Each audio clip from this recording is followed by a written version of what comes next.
Okay, welcome everybody. My name is June. I am a designer at Student Achievement Partners.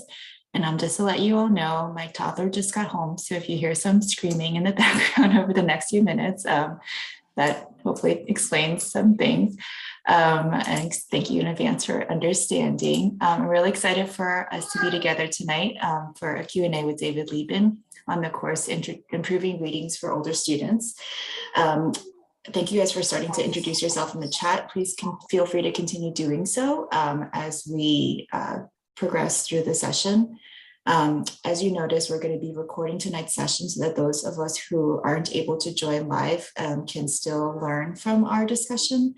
And we welcome you to stay on camera, especially if you come off mute to talk. But if you are not talking, please do stay on mute so that we can hear each other well. Just a couple of things about the course. David and I were actually just talking about how amazing it is that the interest that's been in this course. This is now the fourth run of the asynchronous version of the course. And we've had over 4,000 people sign up over the course of the 4 runs. And so it's just exciting to see how many folks are interested in the topic, willing to engage. And in the last 2 runs, as you guys might know, we started doing teams. And this current course, we have over 70 teams that are engaging in the content together, which is a really truly exciting way for folks to be learning about the content, also thinking about how to apply it in their respective settings. So the last course, we ran a Q&A with David Liben, and folks found it very helpful, which is why we're doing it again. And from here, we'll hear a lot less of me and a lot more of David as he answers some of your questions. I'm going to share the agenda in a sec, but before I do that, David, is there anything else you want to add? Nope, I'm good. Thank you. Okay, so for today, or tonight, we're going to take the first few minutes just to look at some questions that were submitted before tonight's call by participants, and you'll get a chance to kind of vote on some of the questions so we can get a sense of which questions folks really want to hear answered first, and then we'll kind of just go from most popular to less and less over the course of the Q&A. The bulk of our time together will be spent in an open forum Q&A. I'll name the question for David. David will respond. And then if you have a follow-up question, please feel free to put it in the chat or come off mute and just ask the follow-up question. And then we'll kind of just go from there for about 40 to 45 minutes or so. And then we wanted to reserve the last 10 minutes to share a few resources based on some high topics of interest that were shared prior to our call.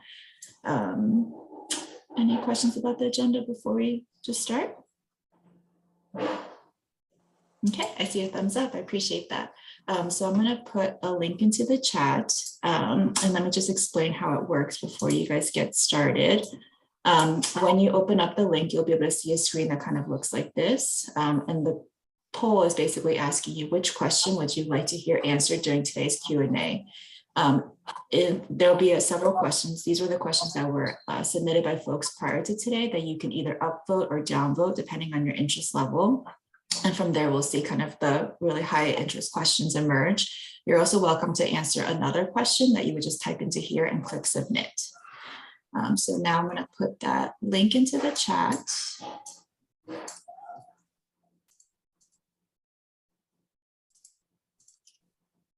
And I'm going to stop share so that you guys can see your own screens better. And please take the next 3 minutes or so to review the questions, upvote and downvote. And for those of you who just joined us from the waiting room, welcome, welcome. We are now choosing questions that we want to hear answered during today's Q&A for what should get started.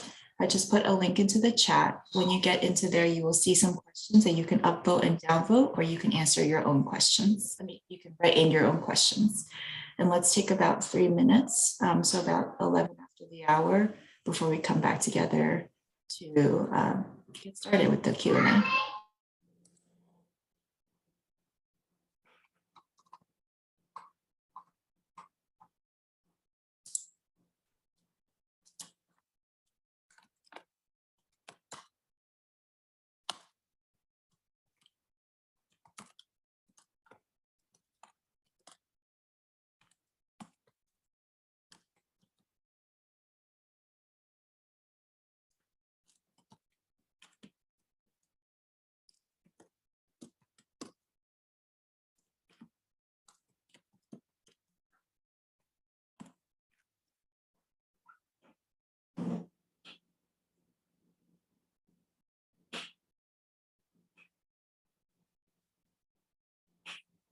And then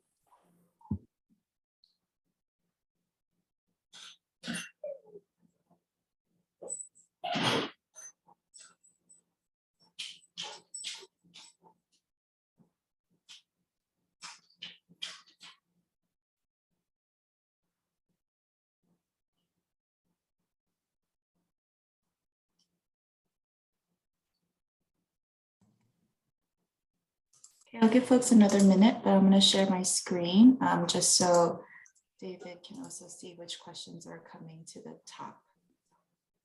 You guys can continue to vote over the next minute.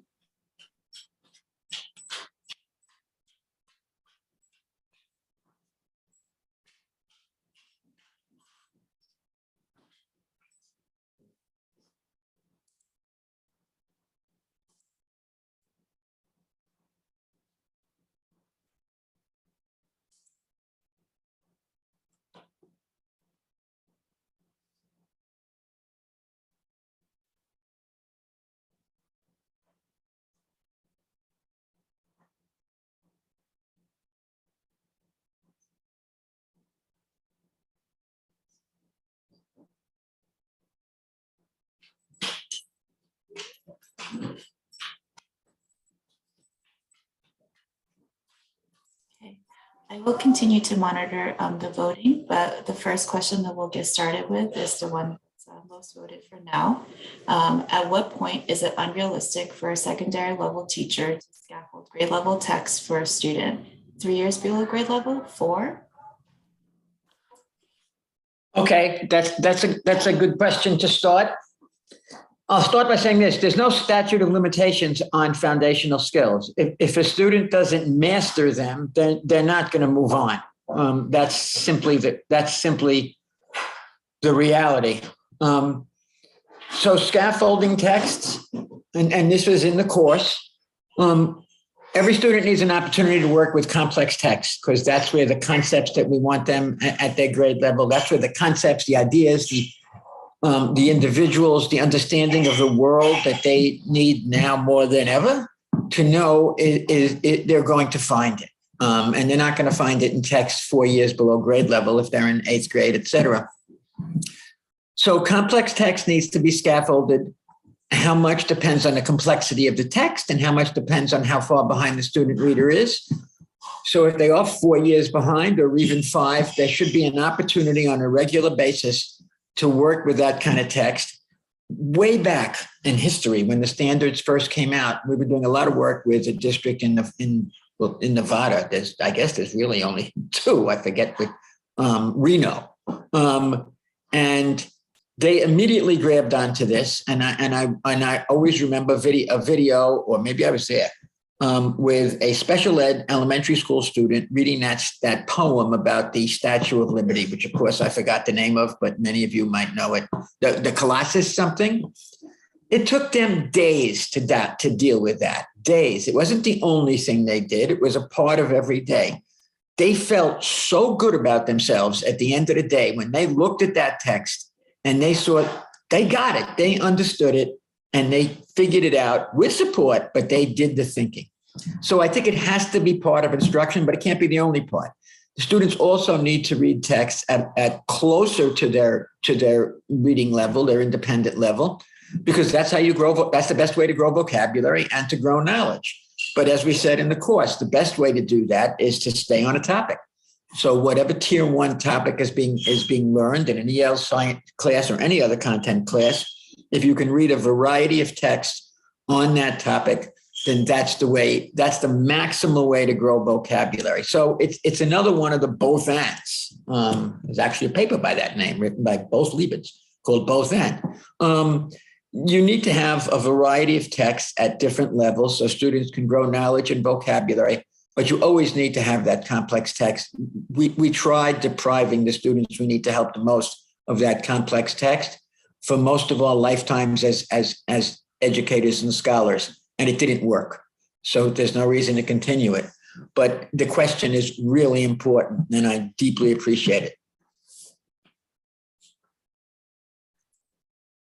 Thank you. The next question of interest is, what intervention would you suggest for middle school grades 5 to 8 students lacking multisyllabic decoding skills? And just for everybody, I'm putting the questions also into the chat if it's easier to reference it, but I'll say each question twice. What intervention would you suggest for middle school grades 5 to 8 students lacking multisyllabic decoding skills?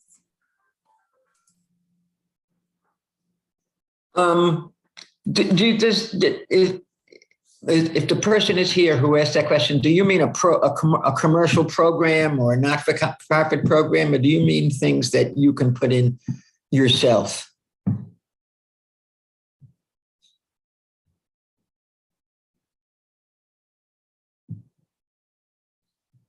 Okay. For a commercial program, these get sent to me so often that they're jumbled in my mind.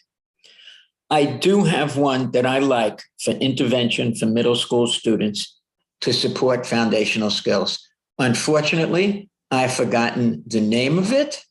I don't think there's anyone here who I sent it to, but it's a commercial program. It's not free, but June, however, what's the best way? I will, if it doesn't pop into my aged mind in the course of today's work, I can send it out to, what's the best way for me to send it to everybody? David can send it to me and I can send it to everybody who attended our Right. webinar, and we'll also post it on Achieve the Core. I've actually been working with that program in a real school with real children, which was a pleasure, and real teachers. And it's definitely been responded to very positively. Free materials for middle school, I don't really know any. For elementary, for like K to 3, there's a free, if you go to the Tennessee Education Department website, they have uploaded Core Knowledge Foundational Skills, which is an excellent foundational skills program. And they've combined it with the Advanced Phonemic Awareness. And the Advanced Phonemic Awareness was a program that was made by Meredith and myself with two fabulous teachers who've been doing it for years. So when you put that together, the newest work in the research on phonemic awareness and a systematic foundational skills program, I would definitely recommend that for younger grades. It's not geared towards older students, but when we say geared towards older students, a lot depends on what's going on in between the ears of the older students. And I'm going to talk about that at the end of this. If the students are willing, if they get it, they know they need to do this, they know they're not stupid because they had these problems, and I'm going to talk about this at the end, then it doesn't matter if it's geared to first or second graders. But that's something I'll talk about more at the end with help from June to stop me or whatever has to happen so that I do that. Thank you, David. There's a follow-up question about your response, which is, does the intervention have to be a program, or are there some strategies or approaches that aren't a package?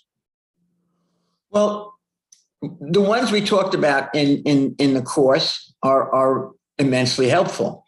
Reading any topic, any subject, any grade, reading aloud while students following along will help grow their fluency. And if it's done regularly, it will help grow their word recognition. One of the biggest growth spurts I got before I was doing the work, before the standards, when I was just a regular guy working in schools around the country. One of the most effective interventions was every teacher in science, math, social studies, and English, not quite as much in math, but science and social studies and English, read out loud at some point in the day with the students following along. If everybody, and this was even in high schools, if everybody does that, that produces significant improvement.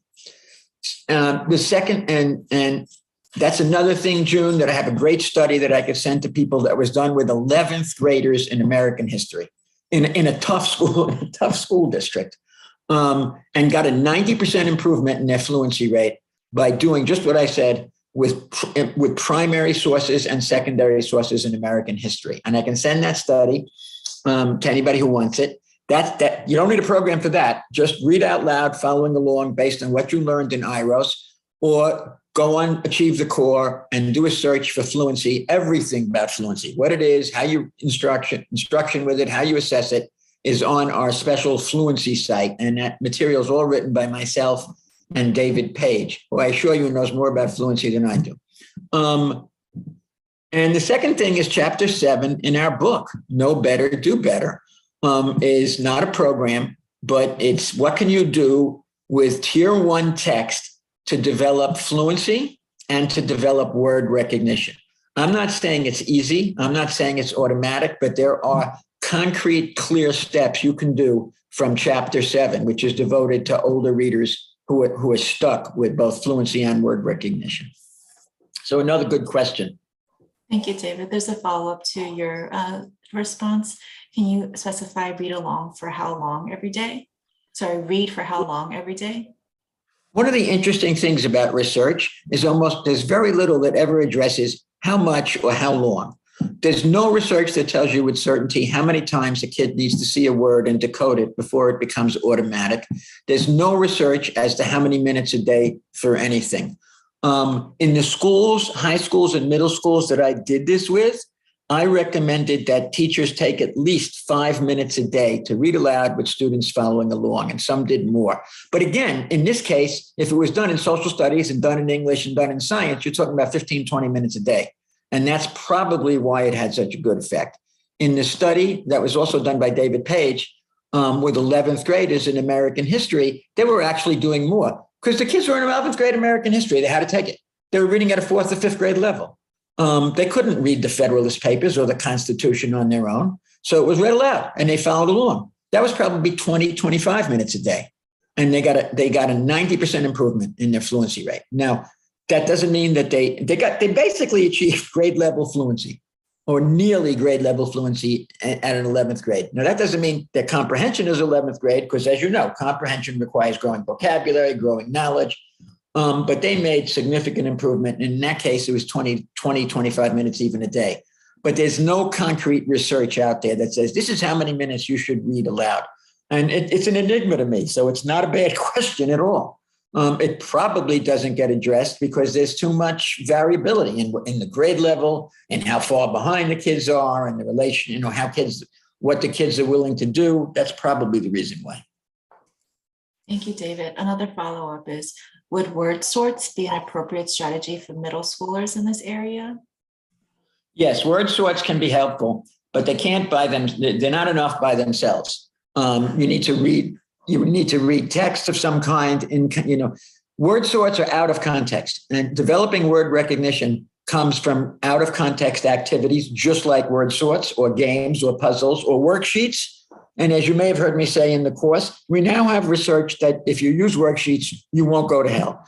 So any of those things could work, including worksheets. But they should also be in context with text that students are reading in order to develop word recognition and fluency. But activities like word sorts, as long as they're combined with reading something, can definitely help. Thank you, David. I'm going to move on to a different question, and it's now in the chat. What are some daily procedures we can put in place that will help students' reading ability? I'm going to read it a second time, and I also welcome anyone to come off mute who upvoted the question that might want to add more context to the question and explain, more to David than what I'm doing. So the question again is, what are some daily procedures we can put in place that will help students' reading ability? If you'd like to add on, please come off chat. Please come off mute. Yeah, because it's going to vary considerably by grade and student ability level. I think it was me, but I'm not 100% sure because I think I added like 5 questions or something. So I'm an instructional coach mostly at the high school, and I'm trying to think of like some kind of routines. The teachers, it seems like they need like to have a routine set in place that then they can like kind of implement and be consistent and do it with some fidelity. Like I've tried to talk to them. I shared some of the material from the class, but I think right now, especially, our teachers seem so overwhelmed that I feel like if I could give them a few things to like put in place on a daily basis, become part, just sort of like a routine that they do in class, or a way that they approach something. I think I'm wondering, I guess, if there is such a thing, if there are things like that that could be effective. Yes, absolutely. It's what we said. Reading while following along, which is pretty straightforward. You just got to make sure the kids do it.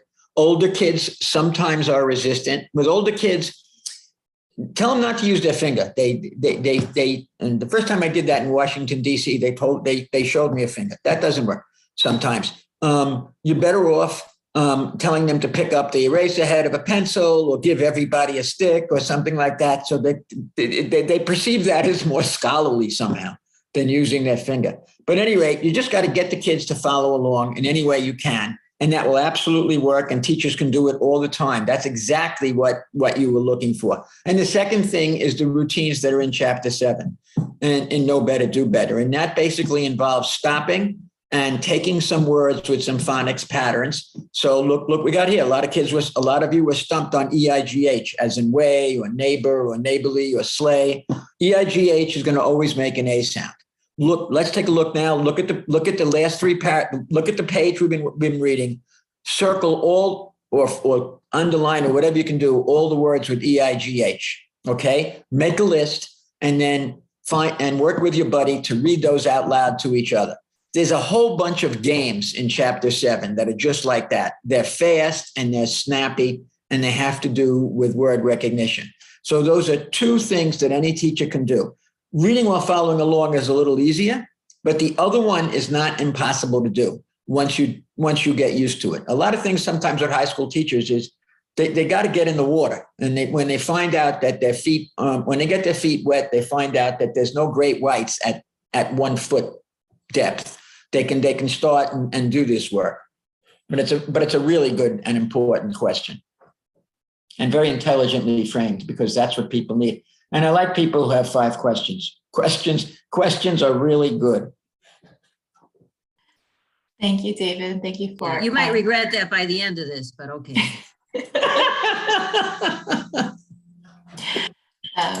I'm going to put the next question in the chat. Again, I'll read it, but I also welcome someone to come off mute to elaborate more.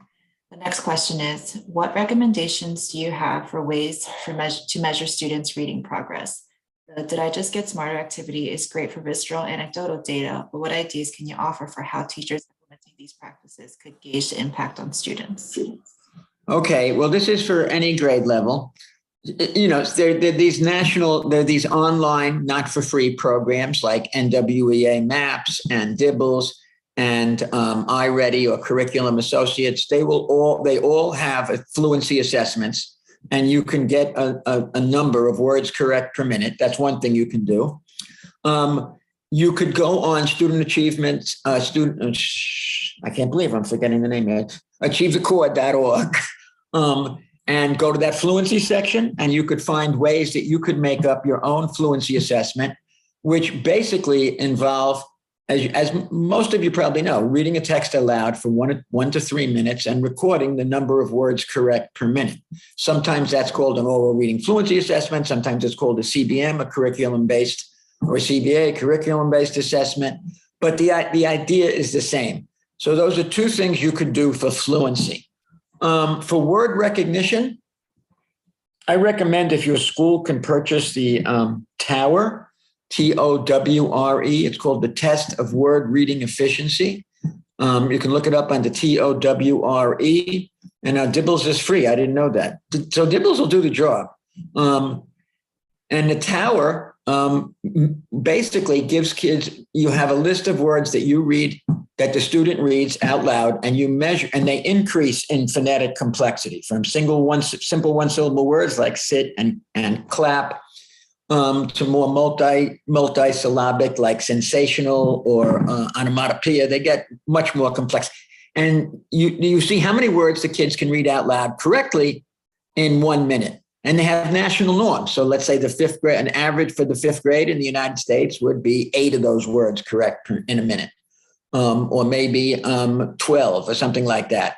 So what the Tower gives you is what is your kid's word recognition on a national level, on a standard level, and a national average? So that's pretty useful in ways. You have to buy Tower, but if you buy it as a school, it's not overwhelmingly expensive. Of course, what do I know? I never had to buy it, but I don't think it's overwhelmingly expensive. So I love the idea you mentioned, kind of any fluency, oral reading fluency.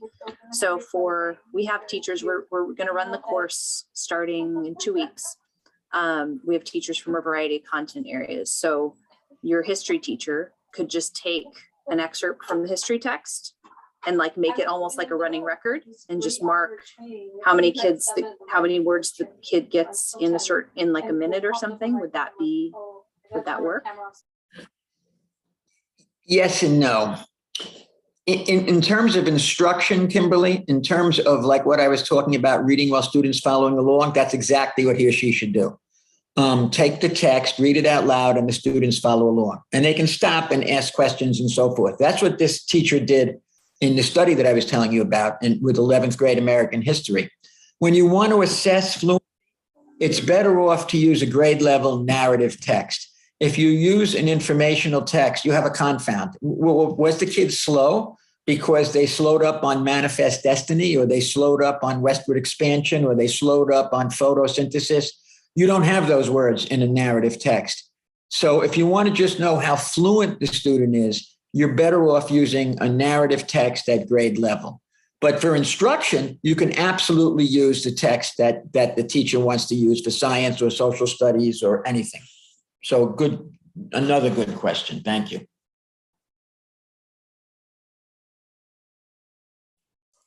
I'm going to put the next one into the chat and read it out loud. Thank you. Can you give some guidance on effectiveness or lack thereof on research on using running records with level text? I'm specifically asking about FNP's benchmark assessment system. I've got schools using a strong ELA curriculum, but they still want to hold on to this assessment. And again, if anyone wants to elaborate, That's really off mute. That's really interesting. The research on leveled programs is clear. They don't work, but judging by this question, they're not using a leveled program, or it's certainly not exclusively, but they want to do the running record. So if they're using a program that sticks with the science of reading and the standards aligned, so they're reading grade level text, they're reading text about the world, they have a systematic phonics program in the younger grades or something for older readers, but they still want to do a running record. I've never had this question. I don't think it would do any harm for them to do a running record. The question is, what would you do with the results? So you find out that the kid got in trouble because the sentence was too long, or you find out that the kid had X number of words that they couldn't pronounce. You should be doing the right things anyway. You should be growing vocabulary as much as you can all the time. So if you find out a kid was doing a running record and they have vocabulary problems, okay, you're going to find that out. But you should be teaching. Everybody should be learning there's no such thing as too much money, and there's no such thing as too much knowledge of words or too much knowledge of the world. So they should, well, maybe there is such a problem as too much money, but there's no problem with too much knowledge of the world or too much knowledge of words. So you do the running record and you find out the kid needs more vocabulary. What do you do with that? Or the kid needs more complex syntax. Well, they should be working with grade level text on a regular basis, which will give them experience with complex syntax instead of pulling some group of kids out and giving them more work with complex syntax. So the running record might tell you something, but it doesn't really. But if you're doing the right thing all along, then there's really nothing to be gained by doing a running record. And it takes time out from instruction. And, there's always the problem of there may be in some classes, kids don't work well on their own while the teacher's doing a running record. That has been known to happen. So I don't see any benefit from it, and especially if you've got a science-based reading curriculum. So David, this is Jody. That was my question. The school uses the EL modules and the all block. I think the district the district uses F&P benchmark assessment system. The whole district does not use EL education. So I think it's a push from the district so that they have some sort of standardized assessment. My concern, I would really like them to not use it at all. My concern is the time. Like it just takes so much time, and it's taking them away from time that they could be spending doing other things. But I think they're just, aside from the district, I just think they obviously switched to EL because they understand the science of reading, but they're not ready to drop off some of those things that they've been using forever, such as this assessment. Yeah. I get it. This is an example of a terrible problem we have.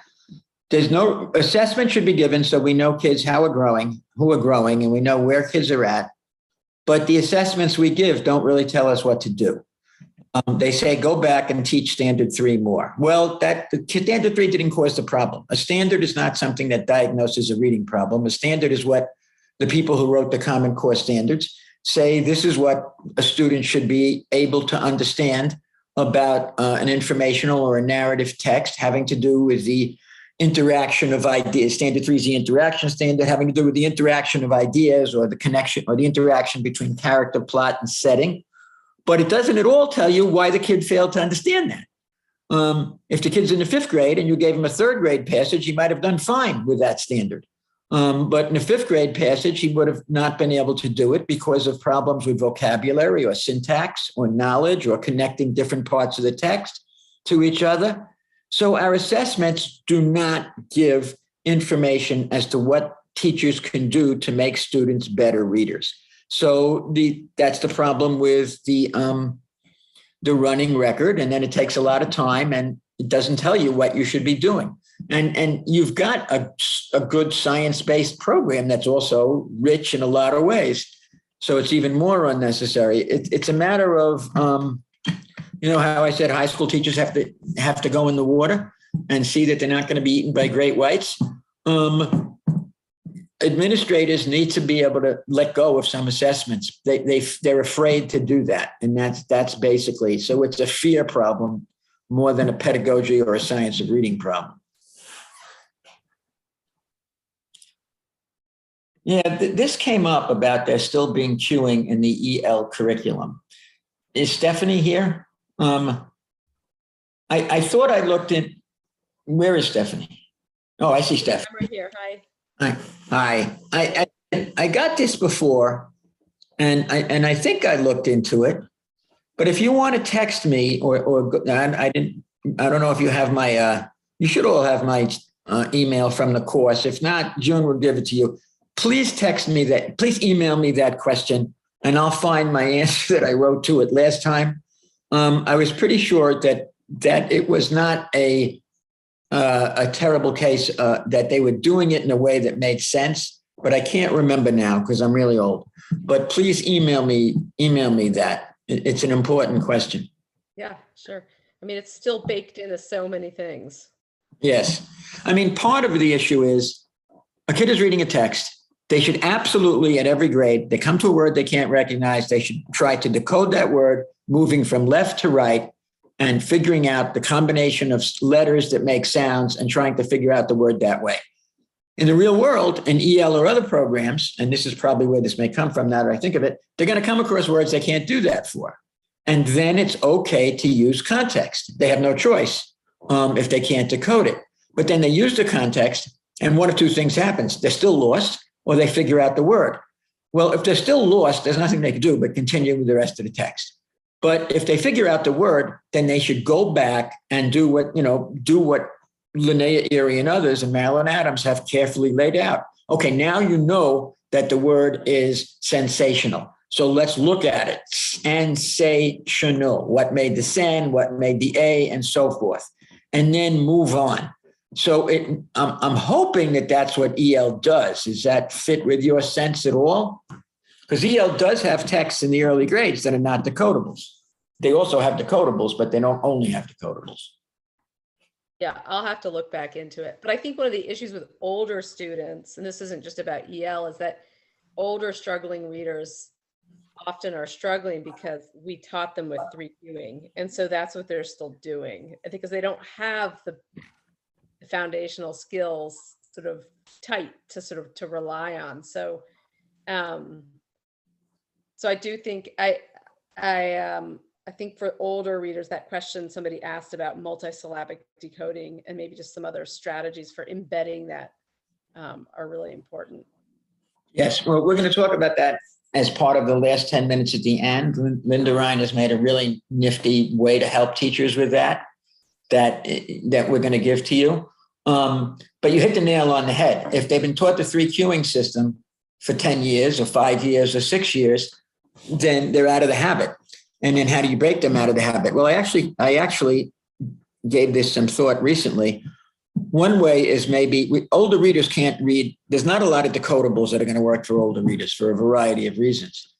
But we're kind of hung up on the idea that it has to be only through full length text. It may be that what they need is series of sentences with all highly decodable words connected to the patterns that they're learning. And they should use those sentences remember I talked about out of context? They should use those sentences as out of context words. So Meredith and I are thinking about approaching some people who do this kind of thing and making a sentence generator. So let's say your students are struggling with the EIGH pattern and the AE diagram or the AI digraph. To then the sentence generator automatically generates 10 sentences that have a maximum number of words with EIGH and AI, and the students have to read it. In other words, the problem doesn't have to be solved exclusively with text, with full length text. That may be the best way to solve it. But you hit the nail on the head that is the problem. And I'm going to go look back and look at EL and after you email me this and see exactly what's going on there. Good question. Thank you, David. We think we have time for one more question before the very end, which is now in the chat. Based on decoding surveys, a student can decode accurately, but not automatically. Which intervention should be appropriate for the student? Okay, another really good question. And clearly your daughter agrees, Joan. The only answer to that is repetition.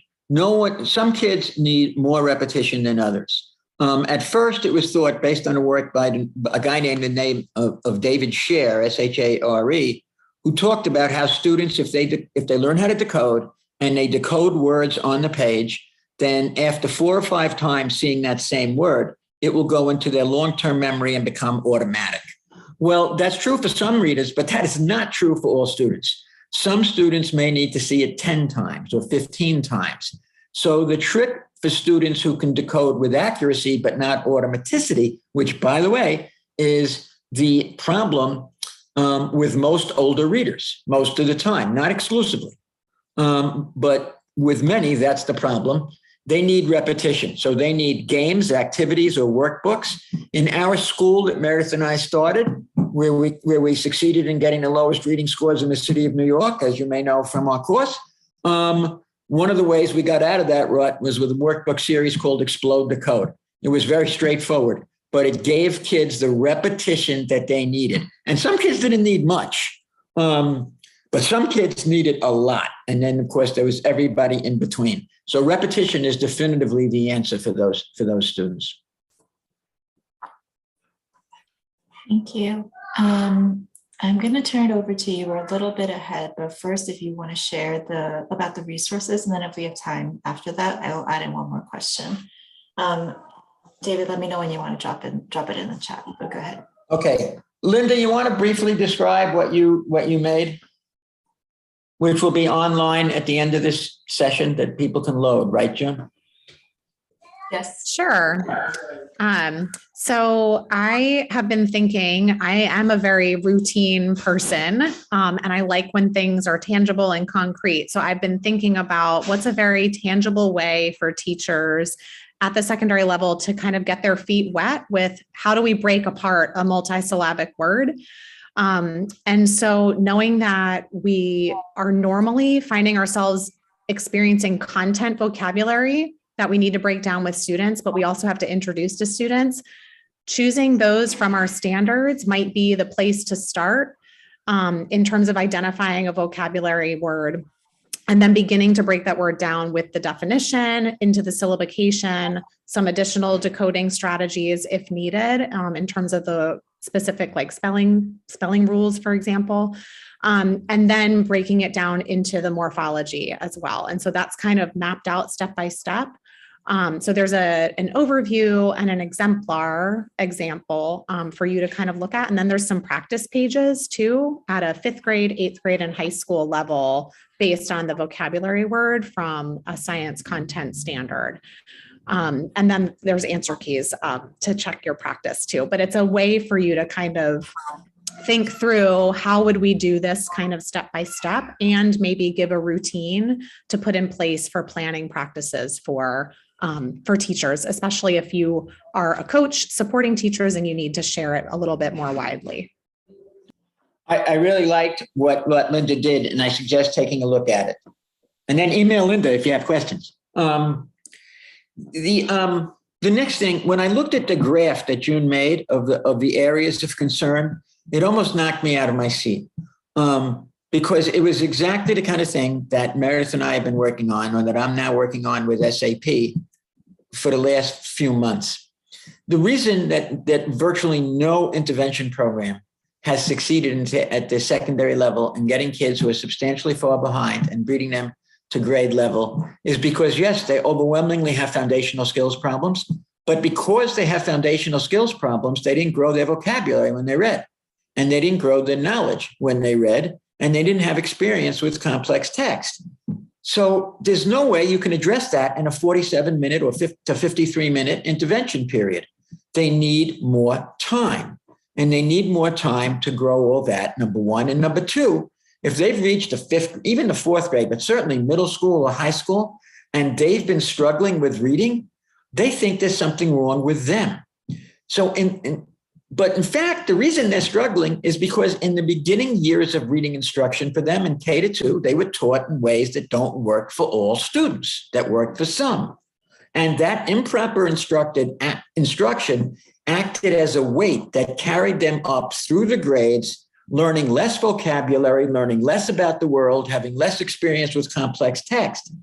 But the failure in K to 2 does not at all represent intelligence. It's the part of the brain essentially involved in visual processing and auditory processing.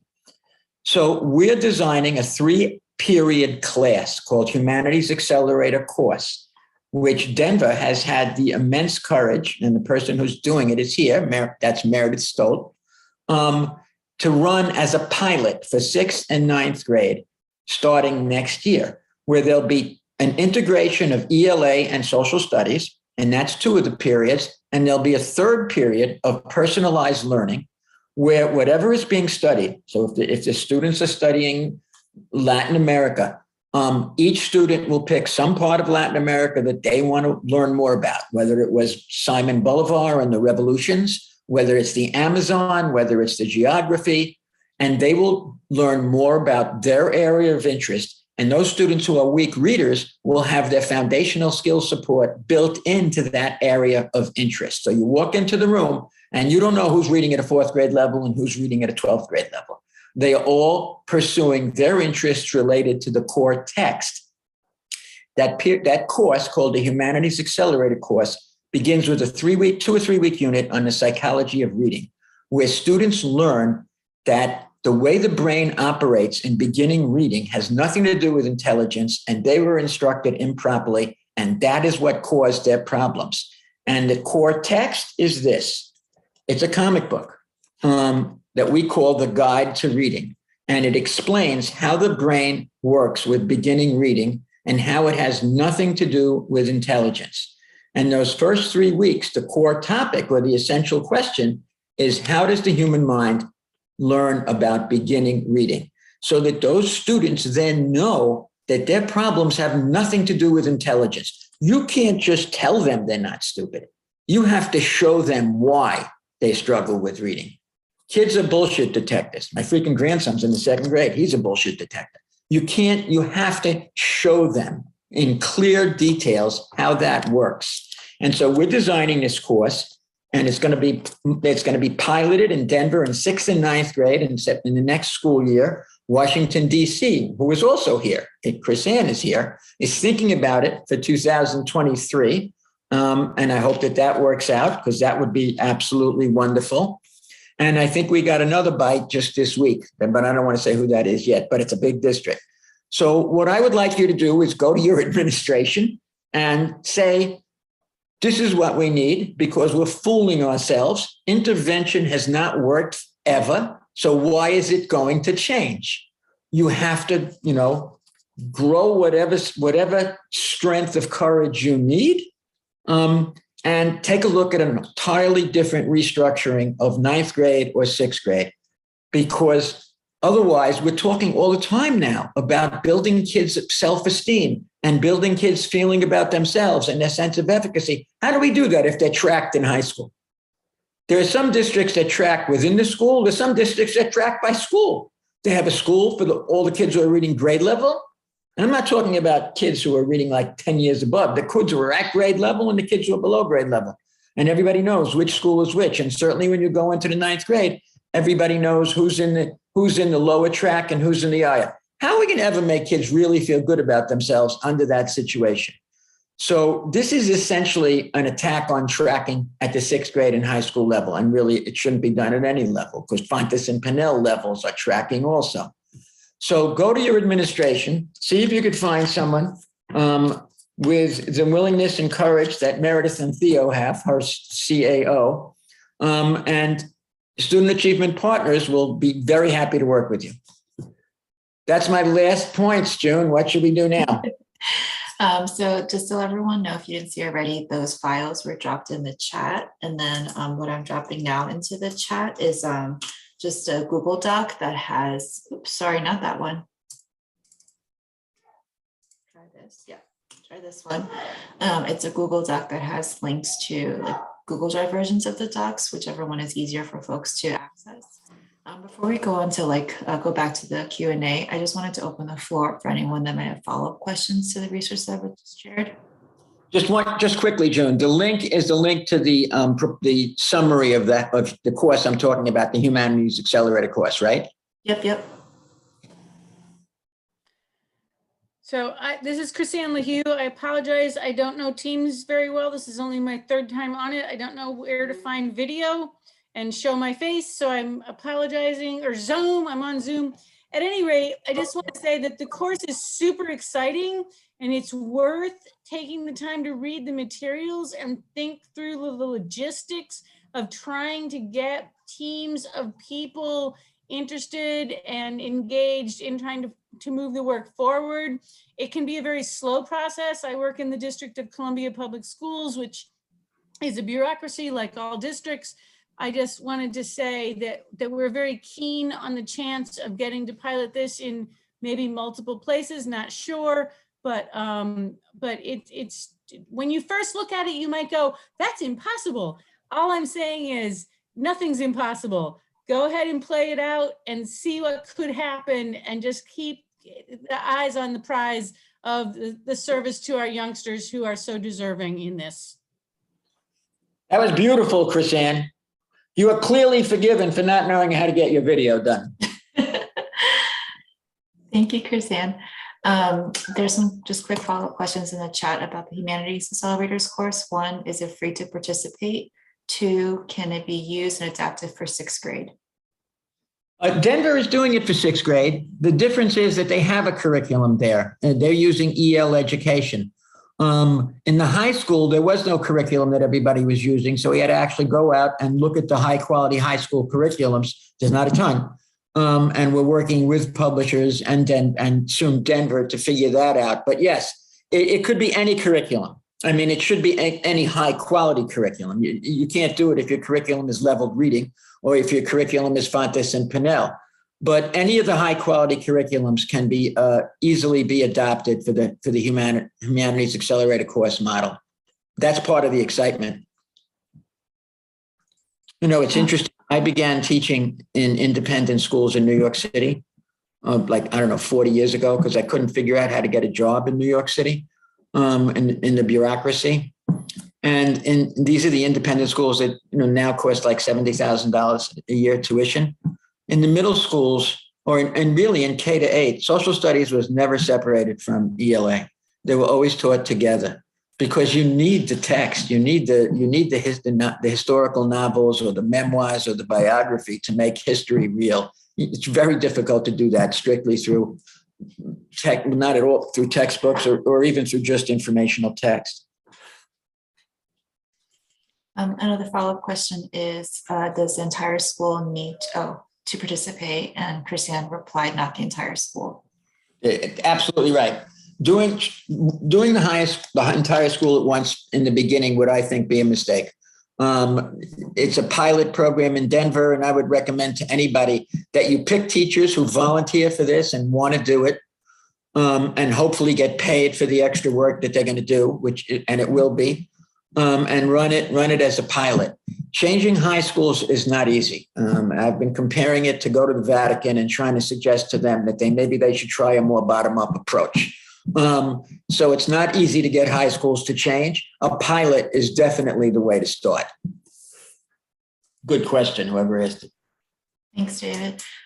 With the last 5 minutes, I'm going to open up the floor for one last question. I'll give about 30 seconds or so for someone to come off mute. If not, I'll go back to the poll that we had.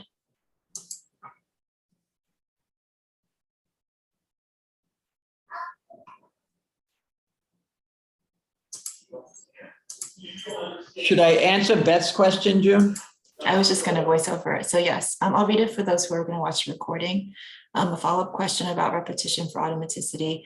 When you use repetition, do you mean repetition of passage reading, repeated reading, high repetition of words in isolation, or both? Both, clearly both. The passage reading will improve fluency, but if you want to improve, and passage reading will improve word recognition also, but word recognition is improved fastest by repetition of single words. And good question. Thank you, David. I'm going to put another question about fluency. I've been reading a lot about fluency and reading older students that all fluency practice should be in service of comprehension and making meaning. Are there any other strategies you would suggest to get at fluency with comprehension in mind? Other than, I'm not sure what you mean by other than what? Other than the reading aloud while students following along, or choral reading or echo reading, maybe this will help. It should always be tier 1 grade level text, and it should be text that students are reading as part of their tier 1 instruction. If at all possible, it should never be just going out and pulling out, finding a grade level text not connected is better than nothing, but maximum effectiveness would come from using a text students are reading, because it will enhance their comprehension and their knowledge and their vocabulary of the tier 1 instruction. So since I wasn't sure about that, does that help for whoever asked that question?